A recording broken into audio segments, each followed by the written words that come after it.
நீங்க என்னதான் சொல்ல வரீங்க அத சொல்லுங்க. எல்லாத்துக்கும் நீங்க உங்க மெச்சூரிட்டி நீங்க பாத்துக்கோங்கன்னு சொன்னா உங்க முடிவுல என்ன அதை சொல்லுங்க கிளியரா. இந்த பார்வா எடுத்தது வேண்டான்னு சொல்லக்கூடாது. அந்த ஊர்ல இருக்க வேலை என்ன, சம்பளம் என்ன, சூழ்நிலைன்னு தெரிஞ்சுக்க வேண்டாமா? பா நான் எவ்வளவு சொன்னாலும் கேட்க மாட்டீங்க, நீங்க திருந்தவே மாட்டீங்கப்பா. சரி ஓகே, நீங்க சொல்ற மாதிரி நாளைக்கு இன்டர்நெட்ல எல்லா இன்ஃபர்மேஷனையும் கேதர் பண்றேன். அதுக்கப்புறமா உட்காந்து அனலைஸ் பண்ணி டிசைட் பண்ணலாம். ஓகேவா? அப்ப இவன் போறது என்ன வீசான்னு கூட தெரியலையே. டூரிஸ்ட் வீசாவா இல்ல அங்க ஒர்க் பர்மிட் லீகலா இருக்கா ஏதாவது தெரியுமா? நாளைக்கு அவன் பாட்டுக்கு போய் அங்க நின்னு காசு கொடு பணம் கொடுன்னு நாளைக்கு இதெல்லாம் கிளியரா பேசி டிசைட் பண்ணலாம்ப்பா. ஓகே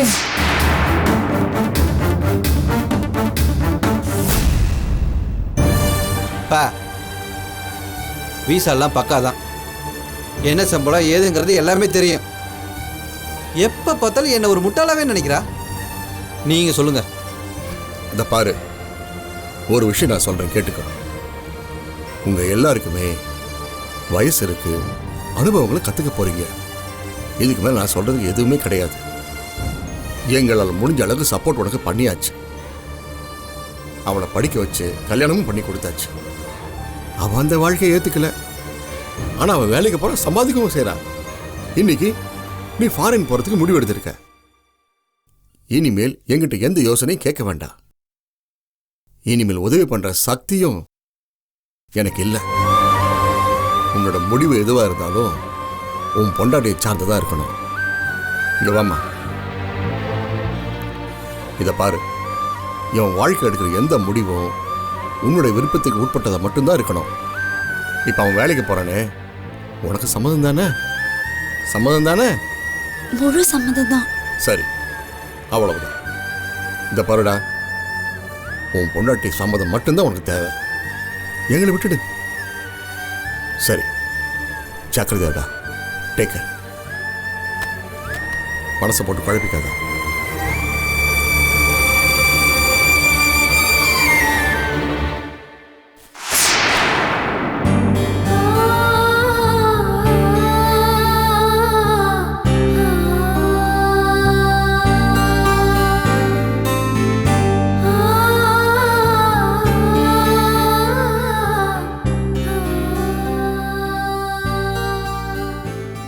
அம்மா, உங்க வீட்டில் மறுப்பு சொல்ல மாட்டாங்கல்ல? அதெல்லாம் ஒன்றும் இல்லைங்க. மாமா சொன்னார்ல, இதில் ஏன் சம்மதம் தான் முக்கியம்னு. எனக்கு முழு சம்மதம். நீங்கள் போங்க.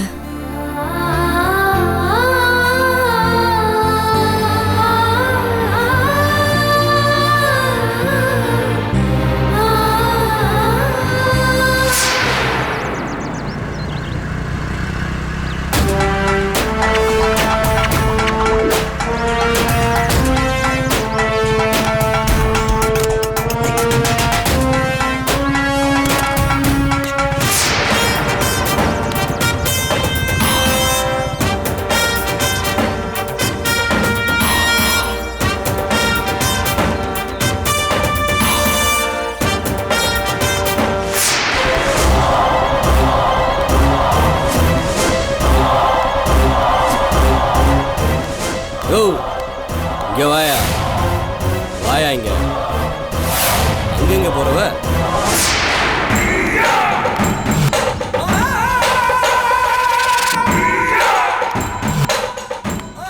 என்னையா சக்சஸ் தானே?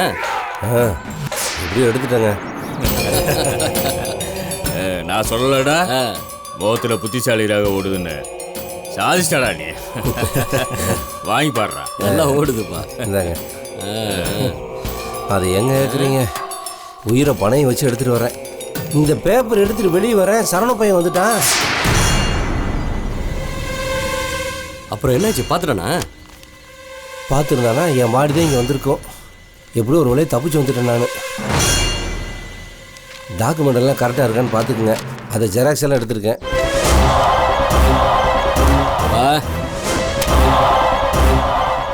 இதுதான்ப்பா கைராசி குடும்பத்தை புரட்டி போடுற துருப்புச்சீட்டு.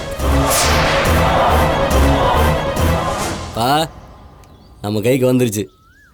இனி ஆட்டத்தை ஆரம்பிக்க வேண்டியதுதான்.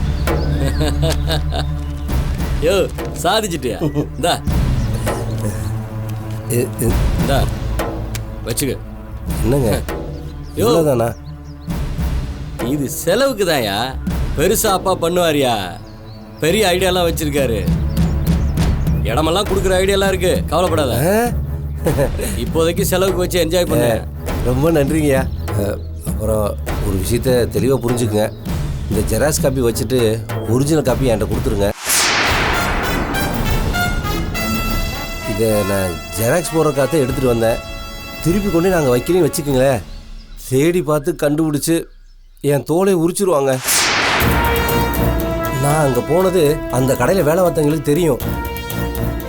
இப்போ ஏதாவது பத்திரம் ஏதாவது காணான்னா சரவணுக்கு என் மேலே தான் சந்தேகமே வரும். என் தோலை உரிச்சு போடுவாங்க. அவன் நான் என்னைக்கா தேடி பார்க்க போகிறான்? பொறுமையாக வைப்பேன், கொஞ்ச நாளைக்கு இருக்கு. ஐயோ தயவுசெய்து சாமி சாமி என் வாழ்க்கையில் விளையாடாதீங்க. கொடுங்க, நீங்கள் உங்கள் காசு வேணால் கொடுத்துறேன், எனக்கு பத்திரத்தை கொடுத்துருங்க. சரியா இரியா இரியா இரியா இரியா.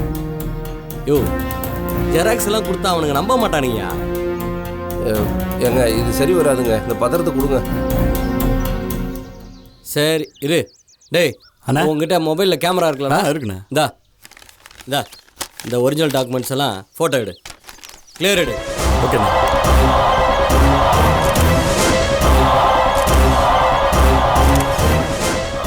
எத்தாச்சுண்ணா? இந்தா வச்சுக்கோ டாக்குமெண்ட்டு. ரொம்ப நன்றிங்க. ஏங்க இல்லை திரும்பவும் ரிஸ்க் எடுத்து இந்த பேப்பரை மறுபடியும் கொண்டு அங்கேயே வைக்கணும். நான் தான் இந்த விஷயம் செஞ்சு கொடுத்தேன்னு தயவு செஞ்சு யார்ட்டையும் சொல்லிடாதீங்க. அவன் என்னை கொன்னே போட்டான்னு போட்டுருவாங்க. அதே நேரத்தில் நான் இவ்வளோ பெரிய காரியம் பண்ணியிருக்கேங்கிறத நீங்கள் மறந்துடாதீங்க. அப்பா கிட்ட கொஞ்சம் எடுத்து சொல்லி, அதான் அந்த இடம்லாம் தரேன்னு சொன்னீங்கல்ல, அதை கொஞ்சம் சீக்கிரமாக கொடுத்தீங்கன்னா, அதுவும் என் பேரில் ரிஜிஸ்டர் பண்ணி கொடுத்தீங்கன்னா ஏதோ குடிசு குடிசை போட்டு ஏதோ கஞ்சி ஆக்கி குடிச்சுக்குவேன். ஆமாம், என் கடைசி காலத்தை நான் அங்கிட்டே கழிச்சுக்குவேன். ஆமாம், உங்களுக்கு ஒரு பெரிய புண்ணியமாக போயிருங்க. யோ செஞ்சிருவோயா செஞ்சிருவோயா. சாதாரண காரியமா பண்ணியிருக்க. இதை வச்சே நான் ஆரம்பிக்க போகிறேன் ஆட்டத்தை. நீ தானே பிள்ளையார் சொல்லி போட்டிருக்க. பாரு எப்படி வருதுன்னு பாரு. உனக்கு ராஜகம் ஸ்டார்ட் ஆயிடுச்சு. சரிங்க, வரேங்க.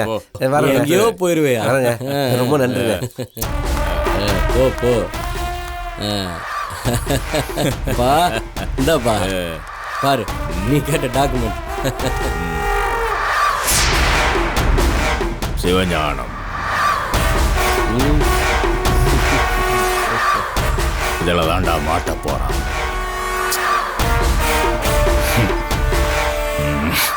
இனிமேல் சங்கத்துக்கு நான் தான் தலைவன். அதுல என்னப்பா சந்தேகம்? என்ன இவ்வளோ வயசாகி போச்சு, பரவாயில்ல, எப்படியோ சங்க தலைவன் ஆயிடுவேன்.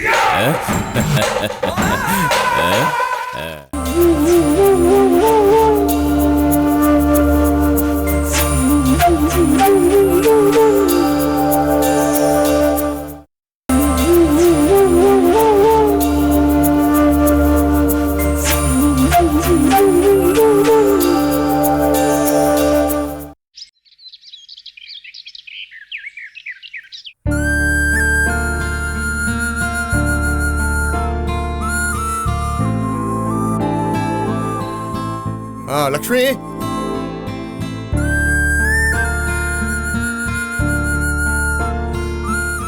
என்னப்பா என்னப்பா ஆஃபீஸ் போயிட்டு இருக்கீங்களா? ஆமாம். சரி, உனக்கு ஏதாவது வேணும்னு சொல்லுப்பா. இல்லை ஒன்றும் வேணாம், விசா ஃபார்ம் தான் ஃபில்அப் பண்ணிட்டு இருந்தேன். விசா ப்ராசஸிங் தான் நடந்துட்டு இருக்குப்பா. அங்கே 2 வருஷம் கான்ட்ராக்ட் தான்ப்பா போயிட்டு இருக்கேன். ஒரு வேலை நம்மளுக்கு வேணும்னா கன்டினியூ பண்ணிக்கலாம்ப்பா.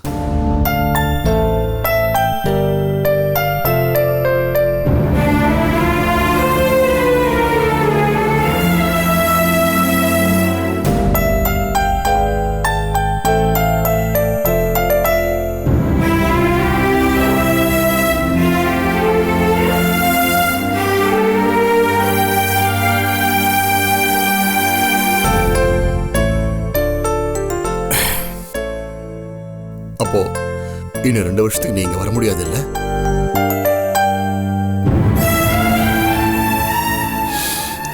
கஷ்டமா தான் இருக்கும். சாப்பாடு தங்குற வசதிலாம் எப்படிப்பா? சாப்பாடு அவங்க கன்வீனியன்ஸ் மாதிரி கொடுக்குறேன்னு சொல்லியிருக்காங்கப்பா. தங்குறதுக்கு நம்ம தான் பார்த்துக்கணும். என் ஃப்ரெண்டோட ஃப்ரெண்டு அங்கே இருக்கான், ஏற்கனவே ரூமில் இருக்கான்னு சொன்னேனேப்பா. நாங்கள் அட்ஜஸ்ட் பண்ணிக்கிறோம்.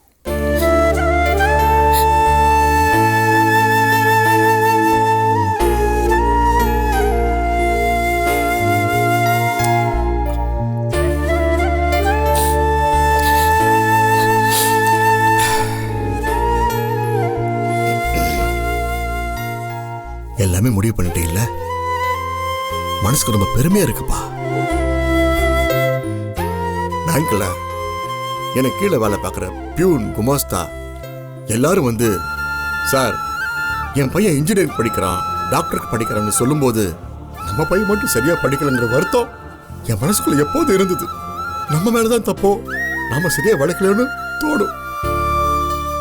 உன்னை ஒவ்வொரு தடவை திட்டும் போது என் மனசுக்குள்ள ரொம்ப கஷ்டமா இருந்ததுப்பா. ஆனா அப்படி ஒரு திட்டம்னா நீ எங்க வீணா போயிடணும் பயமும் இருந்தது.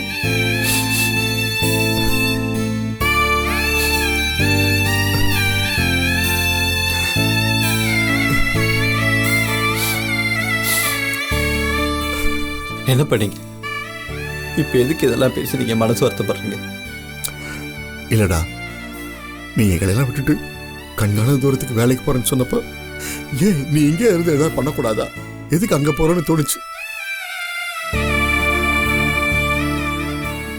அதுக்கப்புறம் நிதானமா உட்காந்து யோசிச்சு பார்க்கும்போதுதான் உங்களோட வளர்ச்சி, எதிர்காலம் எல்லாமே எங்களோட அன்பும் பாசமும் தடையா இருந்துடக்கூடாதுன்னு தோணுச்சு. அதை நான் உங்க அம்மாட்ட கூட சொன்னேன். பா, உங்க மேல எந்த தப்பும் கிடையாதுப்பா. உலகத்துல தண்டசுரா இருக்கிற எல்லா பிள்ளைய மேலேயும் அப்பாக்களுக்கு கோவம் வரத்தானே செய்யும். இத்தனை நாள் நீங்க பட்ட கஷ்டம், நீங்க குடும்ப பொறுப்பெடுத்துக்கிட்டது, எதை பத்தி நான் கவலைப்பட்டது கிடையாது. நினைச்சு பார்க்கும்போது நீங்க மனசுல எவ்வளவு நிம்மதி இல்லாம இருந்திருப்பீங்கன்னு எனக்கு தெரியுதுப்பா.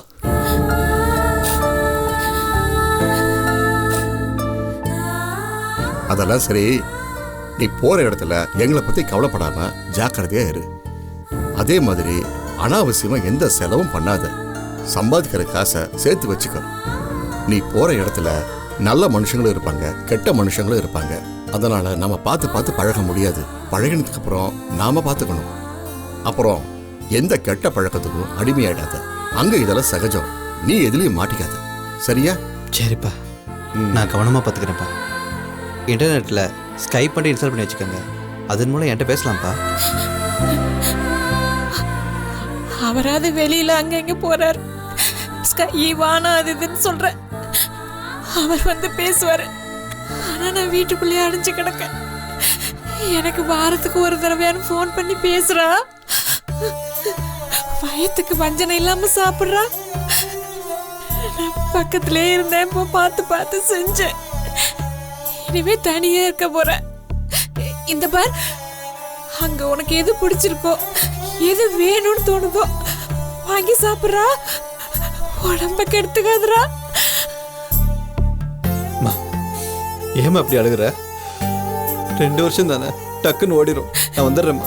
இல்லடா, சின்ன வயசுல இருந்தே உன்னை நான் பிரிஞ்சே இருந்ததில்ல.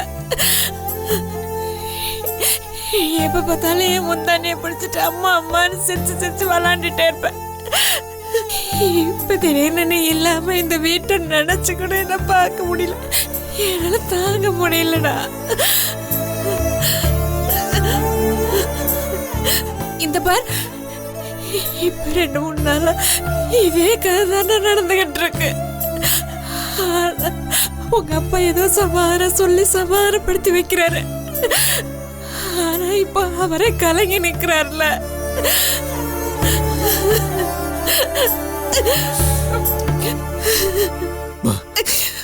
நீ ஒண்ணு கவலைப்படாத.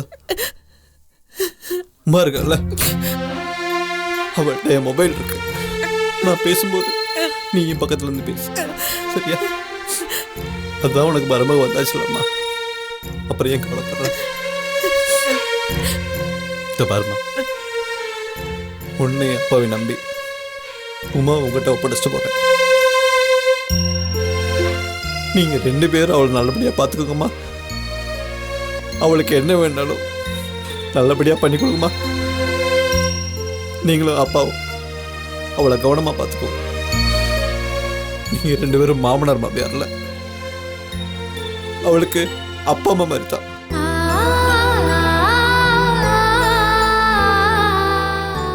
கல்யாணம் ஆனோடனே பாவம் அவளுக்கும் புருஷனை பிரிஞ்ச வழி இருக்கும்ல. ஏங்க நீங்க அதெல்லாம் எதுவுமே சொல்ல வேண்டாம். ஏற்கனவே அத்தை மாமாவும் என்னை ரொம்ப நல்லா பாத்துக்கிறாங்க. இன்னும் சொல்ல போனா நான் தான் அவங்கள ரொம்ப நல்லா பாத்துக்கணும். என் மருமகளை நான் பாத்துக்கிறேன், அவளும் என்ன பாத்துப்பா. இளங்கோ, செலவுக்கு ஏதாவது பணம் வேணும்னா சொல்லு, நான் பேங்க் போகும்போது ஏற்பாடு பண்ணிட்டு போறேன். அப்பதான் திரும்பி வரும்போது கிடைக்கும். என்னடா பாக்குற? டிக்கெட் செலவு, விசா செலவு, அப்புறம் 100 ரூபா நோட்டை மாற்றி கை செலவுக்கு பணம் வேண்டாமா? அதான் கேட்குறேன். இல்லைப்பா, ஏற்கனவே நான் நிறைய செலவு வச்சிட்டேன்ப்பா. கல்யாணத்துக்கு வேறு எனக்கு நிறைய செலவு பண்ணிட்டீங்க. அதனால தான் நான் யோசிக்கிறேன்ப்பா. என்னடா பேசுகிற? நீ வேலைக்கு போகாத காலத்தில் நான் உனக்கு எவ்வளவோ செஞ்சுருக்கேன். இப்போ நீ வெளிநாடு போய் சம்பாதிக்க போகிறேன். என் தலையை அடக வச்சாது நான் ஏற்பாடு பண்ண மாட்டேன்னா? சரி சரி சரி, அதெல்லாம் விடு. எல்லா திங்ஸையும் மறக்காமல் எடுத்து வச்சுக்கோ. லக்ஷ்மி, அவனுக்கு வாய்க்கு ருசியை என்ன வேணும் சமைச்சு போடு. அப்புறம் இன்னொரு விஷயம் இளங்கோ, பானு என்ன சொன்னாலும் நீ ஊருக்கு போகிற வரைக்கும் அவள்கிட்ட எந்த பிரச்சனையும் பண்ணாத, எந்த சண்டையும் போடாத. அவள் எது பேசினாலும் பொறுமையாக சரி சரின்னு பொறுத்து போயிடு. ஓகே? சரிப்பா.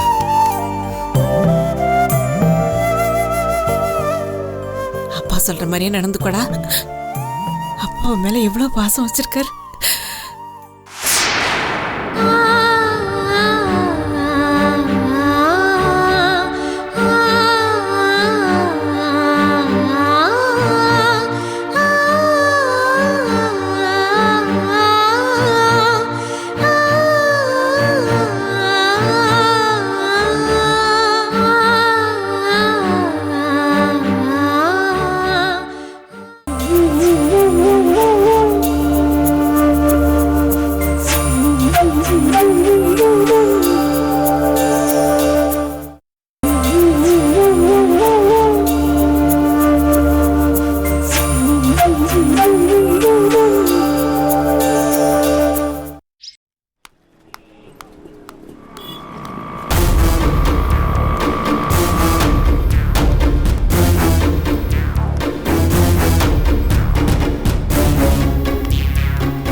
கவிதா, எப்படி இருக்க?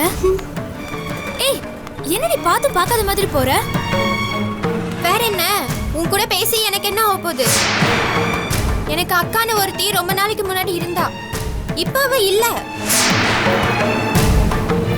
என்ன வேணும்னு சீக்கிரம் சொல்லு. இந்த உறவு கொண்டாடுற கதையெல்லாம் வேண்டாம். இப்போ விஷயம் இருந்தா சொல்லு, இல்லைன்னா நான் கிளம்புறேன். எனக்கு 1000 வேலை இருக்கு. என்ன கவிதா, அம்மா வேணா 1000 பேசுவாங்க, ஆனா நீ கூட என்ன சரியா புரிஞ்சுக்காம இப்படி பேசுறிய. எனக்கு ரொம்ப கஷ்டமா இருக்குடி. எனக்கு யாரடி இருக்கா? நீ இப்படி யாரோ மாதிரி போனா நான் என்னடி பண்ணுவேன்? அடே அப்பா, உங்களுக்கு தான் இருக்காங்களே மீனாட்சி அக்கா, சிவஞான மாமா, கைராசி குடும்பத்தோட சப்போர்ட்டே இருக்கு. அப்புறம் என்ன, சும்மா சீன் போடாத. நீ நினைக்கிற மாதிரி இல்ல கவிதா. என் வாழ்க்கையை வேண்டான்னு முடிவு பண்ண தருணத்துல தான் மீனாட்சி அக்காவும் சிவஞான மாமாவும் எங்களுக்கு ஹெல்ப் பண்ணாங்க. அதோட சரி, மத்தபடி எங்க வாழ்க்கையை நாங்க தானே பார்த்துட்டு இருக்கோம். எனக்கே தெரியலடி தப்பு எங்க நடந்துச்சுன்னு. நான் பாட்டுக்கு நிம்மதியா படிச்சுட்டு இருந்திருப்பேன். ஆனா அம்மா தான் அவசரப்பட்டு எனக்கு கல்யாணம் பண்ணி அந்த குடும்பங்கிற படுகொடியில இறக்கி விட்டுட்டாங்க. ஆனா ஒரு விஷயம்டி, என் புருஷன் மட்டும் அந்த குடும்பத்துல தப்பி பிறந்தவர். நிறைய நெருக்கடி, நிறைய கஷ்டம். இப்பதான் அந்த கடைக்கு பிள்ளையார் சொல்லி போட்டு ஆரம்பிச்சிருக்கோம். அதுக்குள்ள அவங்க அப்பா, சடகோப்பன் எல்லாரும் வந்து ஏதாவது ஒண்ணு பண்ணி மாத்தி மாத்தி தகராறு பண்ணிட்டே இருக்காங்க. சொத்து கேட்டு மிரட்டுறாங்க, இல்லைன்னா அடியால் அனுப்புறாங்க, என்ன கடத்தி வச்சு அடிக்கிறாங்க. ஒவ்வொரு நாளும் செத்து பழிச்சிட்டு தாண்டி இருக்கும். என்ன பண்றதுன்னு ஒண்ணும் புரியல. என் வாழ்க்கை இப்படியே தாண்டி போயிட்டு இருக்கு. என் எதிர்காலம் எப்படி இருக்கும்னு எனக்கு தெரியல. அது சரி, நீங்க கடை வச்சிருக்கீங்க, பணம் சம்பாதிக்கிறீங்க, அதனால பிரச்சனை வருது போகுது. அதுக்கு யார் என்ன பண்ண முடியும்? காசு சேர சேர பிரச்சனை அதிகமா தான் வரும். அதெல்லாம் தெரிஞ்சுதானே எல்லாம் பண்றீங்க. சரி விடு, நான் அவசரமா வீட்டுக்கு போகணும். அம்மா தனியா இருப்பாங்க. நான் கொஞ்சம் வர லேட்டானா கூட அவங்க ரொம்ப பயப்படுவாங்க. என்ன கவிதா சொல்ற? அப்பா வீட்ல இல்லையா? அம்மா தனியா இருப்பாங்கன்னு சொல்ற? ஆமா, பேருக்காவது நீ வீட்டு பக்கம் வந்து தலை வச்சாதானே வீட்ல யார் இருக்காங்க இல்லைன்னு தெரியும். அங்கேயும் நிறைய பிரச்சனை தான். என்னாச்சு கவி? உனக்கு தெரியாதது இல்ல, நான் வீட்டு பக்கம் வரக்கூடாதுன்னு நினைப்பேனா? அம்மா ஏதாவது சொல்லுவாங்க. ஏன் அவங்க கோவத்தை அதிகப்படுத்தணும்னு தான் நான் வீட்டு பக்கமே வரதில்லை. என்னவோ அப்பாவுக்கு திடீர்னு உடம்பு சரியில்லை. அப்பாக்கு என்னடி ஆச்சு? திடீர்னு வயிறு வலிக்குன்னு சொன்னாரு. பார்த்தா ஹாஸ்பிட்டல் அட்மிட் பண்ண சொன்னாங்க. கிட்னி ஃபெயிலியர்னு சொல்லி டயாலிசிஸ் பண்ண சொல்லிட்டாங்க. இப்போ படுத்த படுக்கையா இருக்காரு. எங்களுக்கு இருக்க சக்திக்கு அவரை கவர்மெண்ட் ஹாஸ்பிட்டல் வச்சு தானே பார்க்க முடியும். எப்படியோ போகுது எங்க வாழ்க்கை. என்ன சொல்ற கவிதா? அப்பாக்கு கிட்னி ஃபெயிலியரா? ஏண்டி என்கிட்ட ஒரு வார்த்தை சொல்லிருக்கலாம்ல? நானும் அவர் பொண்ணு தானடி. ஏண்டி எல்லாரும் என்ன ஒதுக்குறீங்க? எனக்கு அவர் தானே அப்பா. நான் என்னடி பாவம் பண்ண? நான் வீட்டுக்கு வரணும். ப்ளீஸ் கவிதா, எப்படியாவது என்ன கூட்டிட்டு போடி. உன் காலை நாள விடுறேன். என்னடி இப்படிலாம் பண்ற?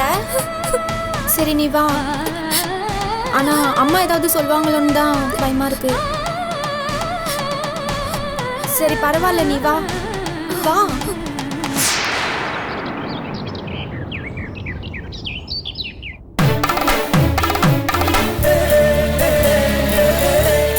நாளைக்கு ஊருக்கு கிளம்புறேன். அதான் உங்க எல்லாத்தையும் சொல்லிட்டு போலான்னு வந்திருக்கேன்.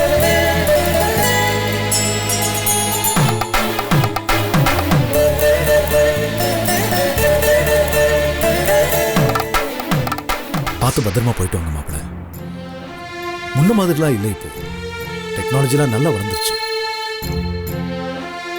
அம்மாவை உங்க கூட பேச வைக்கிறதுக்கெல்லாம் சிரமம் இருக்காதுன்னு நினைக்கிறேன். அது மட்டும் இல்லை, உமா ரொம்ப புத்திசாலி பொண்ணு. அவ எல்லாத்தையும் புரிஞ்சுக்குவா. எனக்கு ரொம்ப கஷ்டமா தான் இருக்கு. ஆனா என்ன பண்றது? இப்ப கஷ்டப்படுறத பார்த்தா பின்னாடி நல்லா இருக்க முடியாதுல்ல. பார்த்து போயிட்டு வாங்க மாப்பிள்ள. நீங்க வேலை பார்க்கணும்னு ஆசைப்படுறீங்க, சொந்த காலில் நிக்கணும்னு சொல்றீங்க. அதுக்கு நாங்க எப்பவுமே எந்த விதத்திலையும் தடையா இருக்க மாட்டோம். நீங்க சொல்றது கரெக்டு தான். எனக்கும் அவளை தனியா விட்டு போகணுன்ற எண்ணம்லாம் இல்லை. ஆனா அதே நேரத்துல என்னோட வீட்டில் பானு பேசுறதெல்லாம் வச்சு நான் அந்த முடிவுக்கு வரல. அங்க என்னோட வேலை, சூழல், தங்குற இடம், சம்பளம், இது எதுவுமே தெரியாம நான் எப்படி உமா அழைச்சிட்டு போக முடியும்? அதனால தான் நாங்கள் 2 பேருமே பேசி இந்த மாதிரி முடிவுக்கு வந்துட்டோம்.